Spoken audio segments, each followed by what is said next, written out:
যার কণ্ঠের জাদু আসামের পাহাড় নদী পেরিয়ে গোটা ভারতের কোটি কোটি মানুষের হৃদয়ে ঝড় তুলেছিল, যিনি শুধু একজন গায়ক নন, বরং একটি জ্বলন্ত বিপ্লব। নমস্কার বন্ধুরা, আজ আমি আপনাদের এমন এক সুরের জাদুকরের জীবনের গল্প শোনাব, যা শুনলে আপনার গায়ের লোম খাড়া হয়ে যাবে এবং আপনি বাধ্য হবেন তার প্রতিভাকে কুর্নিশ করতে। আমরা আজ কথা বলছি আসামের গর্ব, সুরের রাজা জুবিন গার্গকে নিয়ে। ১৯৭২ সালের ১৮ই নভেম্বর মেঘালয়ের তুরায় এক সুরের পরিবেশে তাঁর জন্ম হয়েছিল।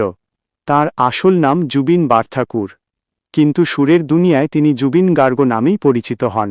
জুবিন মহাশয়ের বাবা মোহিনী বারঠাকুর ছিলেন একজন লিপিবিদ ও কবি, আর মা প্রয়াত কপিলা বারঠাকুর ছিলেন একজন অসাধারণ গায়িকা। মায়ের কোল থেকেই জুবিনের সুরের হাতেখড়ি হয়েছিল। শৈশব থেকেই জুবিনের রক্তে বইছিল সঙ্গীতের ধারা। কিন্তু নিয়তির নির্মম পরিহাস দেখুন, যখন তার বয়স মাত্র ১২ বছর, তখন তার মা এই দুনিয়া ছেড়ে চলে যান।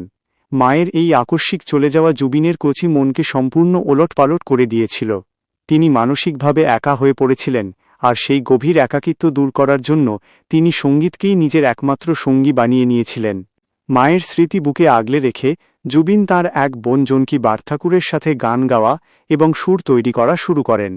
জুবিন গার্গ কেবল একজন সাধারণ গায়ক হতে চাননি, তাঁর লক্ষ্য ছিল অনেক বড়। হিজ ভিশন ওয়াজ এক্সট্রাঅর্ডিনারি। তিনি বিভিন্ন বাদ্যযন্ত্র যেমন ঢোল, দোতারা, ড্রামস এবং গিটার বাজানো খুব অল্প বয়সেই আয়ত্ত করে ফেলেছিলেন। তার কলেজ জীবন শুরু হয়েছিল গুয়াহাটির বিখ্যাত বি বড়ুয়া কলেজে। কিন্তু প্রাতিষ্ঠানিক শিক্ষার চার দেওয়ালে জুবিনের সুরের পাখিকে বন্দী করে রাখা সম্ভব ছিল না। তিনি জানতেন যে তার জীবনের আসল গন্তব্য কোথায়। সঙ্গীতের প্রতি তার ভালোবাসা এতটাই গভীর ছিল যে তিনি পড়াশোনা মাঝপথে ছেড়ে দিয়ে সম্পূর্ণভাবে গানের দুনিয়ায় ঝাঁপিয়ে পড়েন। এটি ছিল তার জীবনের সবচেয়ে বড় ঝুঁকি, কিন্তু ঝুঁকি ছাড়া যে জীবনে ইতিহাস গড়া যায় না তা জুবিন প্রমাণ করে দেখিয়েছিলেন। ১৯৯২ সালটি ছিল জুবিন গার্গের জীবনে টার্নিং পয়েন্ট। এই বছর গুয়াহাটি বিশ্ববিদ্যালয়ের যুব উৎসবে অংশ নিয়ে তিনি পাশ্চাত্য একক সঙ্গীতে স্বর্ণপদক জয় করেন। আর এই সাফল্যের পর আসামের সঙ্গীত জগৎ এক নতুন নক্ষত্রের উদয় দেখতে পায়। ১৯৯২ সালের ডিসেম্বরের শেষ দিকে মুক্তি পায় তাঁর জীবনের প্রথম অসমীয়া অ্যালবাম অনামিকা। এই একটিমাত্র অ্যালবাম পুরো আসামে এমন এক ঝড় তুলেছিল যা এর আগে কেউ কখনো দেখেনি। অনামিকা অ্যালবামটি আসামের ঘরে ঘরে জুবিনকে এক রাতের মধ্যে সুপারস্টার বানিয়ে দেয়। ক্যাসেটের দোকানে দোকানে শুধু জুবিনের নাম আর তাঁর তৈরি সুর প্রতিধ্বনিত হতে থাকে। এটি কেবল একটি অ্যালবামের সাফল্য ছিল না, এটি ছিল অসমীয়া আধুনিক গানের এক নতুন যুগের সূচনা। It was the dawn of a new era in Assamese music. কিন্তু জুবিন গার্গ কেবল আসামের মধ্যেই সীমাবদ্ধ থাকার পাত্র ছিলেন না। তাঁর কণ্ঠের গভীরতা এবং বৈচিত্র্য ছিল বিশ্বমানের। তিনি বুঝতে পেরেছিলেন যে তাঁর সুরকে এবার জাতীয় স্তরে নিয়ে যেতে হবে, আর সেই উদ্দেশ্যে তিনি মুম্বাইয়ের মায়ানগরীতে পা রাখেন। ৯০-এর দশকের শেষের দিকে তিনি বলিউডে নিজের মাটি খোঁজার লড়াই শুরু করেন। পথটি সহজ ছিল না, কারণ মুম্বাইয়ে তখন নামিদামি গায়কদের রাজত্ব।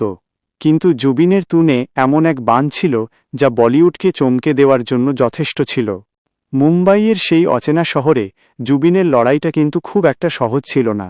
প্রতিদিন নতুন নতুন স্টুডিওর দরজায় কড়া নাড়া, নিজের তৈরি সুর শোনানো আর সুযোগের অপেক্ষায় দিন গোনা ছিল তার নিত্যদিনের রুটিন। কিন্তু জুবিন দমে যাওয়ার মানুষ ছিলেন না। তার আত্মবিশ্বাস ছিল ইস্পাতের মতো শক্ত। বলিউডে প্রথম দিকে তিনি কিছু ছোটখাটো প্রজেক্টে কাজ করলেও ২০০৬ সালটি তাঁর জীবনের সমস্ত হিসেবনিকেশ বদলে দিতে আসছিল। পরিচালক অনুরাগ বসুর গ্যাংস্টার সিনেমার জন্য প্রীতমের সুরে একটি বিশেষ গানের গায়ক খোঁজা হচ্ছিল। এমন এক কণ্ঠের প্রয়োজন ছিল যা একই সাথে যন্ত্রণাদায়ক, আবেগঘন এবং তীব্র হবে। আর তখনই সুযোগ আসে জুবিন গার্গের কাছে। তিনি রেকর্ড করলেন সেই কালজয়ী গান ইয়া আলী। গানটি মুক্তি পাওয়ার সাথে সাথে যেন গোটা ভারতে এক সুনামি বয়ে গেল। চায়ের দোকান থেকে শুরু করে ডিস্কোথেক, রেডিও স্টেশন থেকে মোবাইল রিংটোন, সব জায়গায় শুধু একটিই গান বাজতে শুরু করল। জুবিনের সেই কণ্ঠ ভারতের আনাচে কানাচে ছড়িয়ে পড়ল। He became an overnight national sensation. এই একটি গান জুবিনকে গ্লোবাল স্তরে পৌঁছে দিয়েছিল। এই গানের জন্য তিনি গ্লোবাল ইন্ডিয়ান মিউজিক একাডেমিতে সেরা প্লেব্যাক গায়কের পুরস্কার সহ একাধিক সম্মানজনক পুরস্কারের জন্য মনোনীত হন। জুবিন প্রমাণ করে দিয়েছিলেন যে ভাষা কোনো বাধা নয়, যদি আপনার সুরের মধ্যে খাঁটি আবেগ থাকে। কিন্তু জানেন কি জুবিন গার্গের জীবনের সবচেয়ে বড় বৈশিষ্ট্য কি? তিনি কখনো সাফল্যের পেছনে দৌড়াননি, বরং সাফল্য তাঁর পেছনে হাতজোড় করে দাঁড়িয়েছে। বলিউডে যখন তার আকাশছোঁয়া চাহিদা, যখন বড় বড় প্রযোজকেরা কোটি টাকার অফার নিয়ে তার বাড়ির সামনে লাইন দিচ্ছে, ঠিক তখনই জুবিন এক অভূতপূর্ব সিদ্ধান্ত নিলেন। তিনি বলিউডকে বিদায় জানিয়ে আবার নিজের মাতৃভূমি আসামে ফিরে এলেন। কারণ তিনি মনে করতেন মুম্বাইয়ের বিলাসবহুল জীবন তার ভেতরের স্বাধীন শিল্পীকে বন্দী করে ফেলছে। তিনি টাকার চেয়ে নিজের স্বাধীনতা এবং নিজের মাটিকে বেশি ভালোবাসতেন। হি ভ্যালিউড ফ্রিডম ওভার স্টারডম। আসামের সংস্কৃতি, অসমীয়া ভাষা আর ওখানকার সাধারণ মানুষের অধিকারের জন্য কাজ করাটাই তার জীবনের মূল ব্রত হয়ে দাঁড়িয়েছিল। আসামে ফিরে এসে জুবিন কেবল গানেই নিজেকে সীমাবদ্ধ রাখেননি। তিনি হাত দিলেন চলচ্চিত্র পরিচালনায়। তাঁর পরিচালিত ও অভিনীত মিশন চায়না এবং কাঞ্চনজঙ্ঘা সিনেমাগুলো অসমীয়া চলচ্চিত্র শিল্পের ইতিহাসে ব্যবসার সমস্ত রেকর্ড ভেঙে চুরমার করে দেয়। জুবিন একাই ঝিমিয়ে পড়া অসমীয়া সিনেমা ইন্ডাস্ট্রিকে পুনরুজ্জীবিত করেছিলেন। প্রেক্ষাগৃহে মানুষের উপচে পড়া ভিড় প্রমাণ করেছিল যে জুবিন শুধু একজন গায়ক নন, তিনি আসামের মানুষের আবেগ। যখনই আসাম কোনো সংকটে পড়েছে, তা সে বন্যা হোক কিংবা কোনো সামাজিক আন্দোলন, জুবিন গার্গ সবসময় সাধারণ মানুষের পক্ষে সবার আগে রাজপথে এসে দাঁড়িয়েছেন। নিজের কেরিয়ার বা কোনো রাজনৈতিক চাপের তোয়াক্কা না করে তিনি বুক চিতিয়ে অন্যায়ের প্রতিবাদ করেছেন। তবে এই কালজয়ী শিল্পীর জীবন কিন্তু সবসময় আলোয় ভরা ছিল না। তাঁর জীবনে এসেছে চরম অন্ধকার সময়ও। 2002 সালে একটি ভয়াবহ সড়ক দুর্ঘটনায় তিনি তার একমাত্র প্রিয় বোন জনকি বারঠাকুরকে হারান, যিনি ছিলেন তার গানের প্রেরণা। বোনের এই চলে যাওয়া জুবিনকে মানসিকভাবে একদম ভেঙে চুরমার করে দিয়েছিল। দীর্ঘ সময় তিনি মানসিক অবসাদে ভুগেছেন, নিজেকে সবার কাছ থেকে গুটিয়ে নিয়েছিলেন। কিন্তু একজন প্রকৃত যোদ্ধা যেমন রণক্ষেত্র ছেড়ে পালায় না, জুবিনও তার জীবনযুদ্ধ থেকে পালিয়ে যাননি।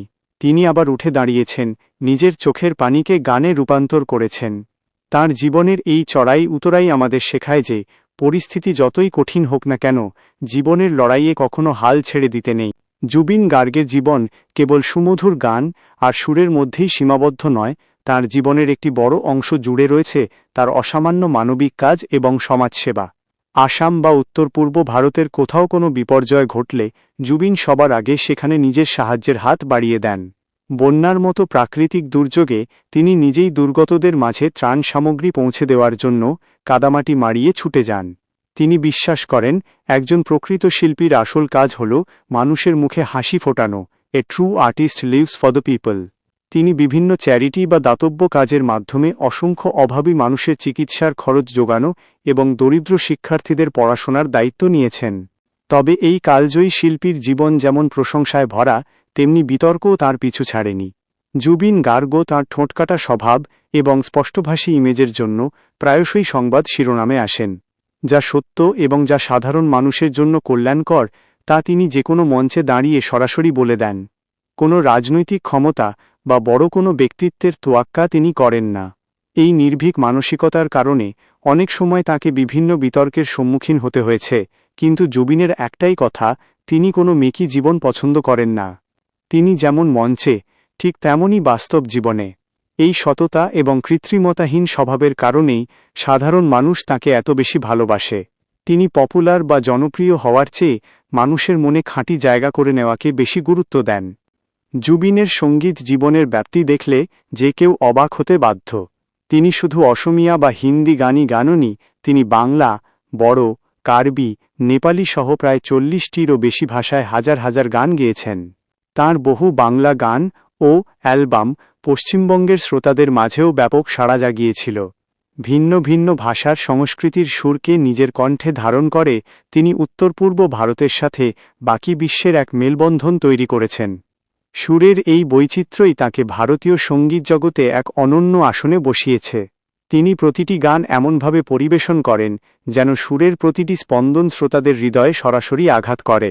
কঠোর পরিশ্রম, জেদ এবং নিজের মাটির প্রতি গভীর ভালোবাসা কিভাবে একজন সাধারণ মানুষকে জীবন্ত কিংবদন্তিতে পরিণত করতে পারে, তার শ্রেষ্ঠ উদাহরণ জুবিন গার্গ। তিনি আমাদের শেখান যে প্রতিকূল পরিস্থিতি যতই আসুক না কেন, নিজের শিকড়কে কখনো ভুলে যেতে নেই। আজ জুবিন গার্গ শুধু একটি নাম নয়, তিনি একটি আদর্শ, কোটি তরুণ তরুণীর অনুপ্রেরণার এক অফুরন্ত উৎস। তার জীবন থেকে শেখার আছে কিভাবে চরম দুঃখের দিনেও নিজের প্রতিভাকে টিকিয়ে রাখতে হয় এবং সাফল্যের শীর্ষে পৌঁছেও কিভাবে মাটির কাছাকাছি থাকতে হয়। জুবিন গার্গের জীবন আমাদের শুধু সুরের মূর্ছনায় ভাসিয়ে নিয়ে যায় না, বরং শেখায় কিভাবে শত ঝড়ের মাঝেও নিজের অস্তিত্বকে টিকিয়ে রাখতে হয়।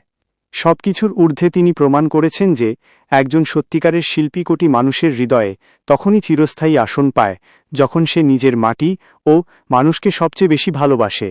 শত বিতর্ক, সমালোচনা আর ব্যক্তিগত জীবনের গভীর বেদনাকে একপাশে সরিয়ে রেখে তিনি যেভাবে প্রতিনিয়ত নিজেকে নতুন করে গড়ে তুলেছেন তা সত্যিই এক রূপকথার মতো।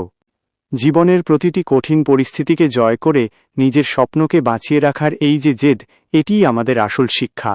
আপনি যেখানেই থাকুন না কেন, আপনার পরিস্থিতি যতই প্রতিকূল হোক না কেন, জুবিন গার্গের এই জীবনযুদ্ধ যেন আপনার ভেতরের ঘুমিয়ে থাকা জেদকে নতুন করে জাগিয়ে তোলে। নিজের প্রতিভাকে অবমূল্যায়ন করবেন না এবং লক্ষ্যের দিকে অবিচল থাকুন। Stay focused on your goals.